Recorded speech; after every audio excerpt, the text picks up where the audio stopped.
ვასილ აბაშიძის სახელობის ახალი თეატრის დასი არ აღიარებს კულტურის სამინისტროს გადაწყვეტილებას დავით დოიაშვილის გათავისუფლებასთან დაკავშირებით. ამის შესახებ განცხადება მსახიობმა კახა კინძურაშვილმა დაიკითხა. მისი თქმით, არ აპირებენ დოიაშვილის გაშვებას თეატრიდან.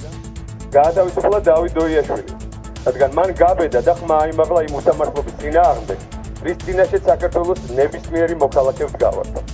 დავით დოიაშვილზე თავდასხმა არის თავდასხმა თითოეულ ჩვენგანზე. ეს არის დასჯა სოლიდარობისთვის, თანადგომისთვის, თავისუფალი აზრისთვის და თავდასხმა თითოეულ ხელოვანზე, რომელიც ემსახურება ხალხს და სახელმწიფოს.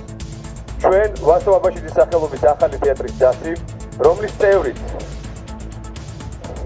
ამჟამად უსამართლო ტყვეობაშია, წინსვლას და განვითარებას დავით დოიაშვილის ხელმძღვანელობის გარეშე ვერ ვხედავთ. არ ვაღიარებთ არალეგიტიმური კულტურის სამინისტროს გადაწყვეტილებას და ჩვენ ამ თეატრის დასი დავით დოიაშვილს არ უშვებთ.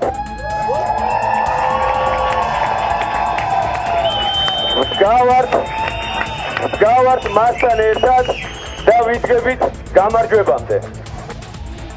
კულტურის მინისტრმა თინა რუხაძემ დავით დოიაშვილი ახალი თეატრის ხელმძღვანელის თანამდებობიდან 16 აპრილს გაათავისუფლა, რასაც მსახიობების და დოიაშვილის მეგობრების პროტესტი მოჰყვა.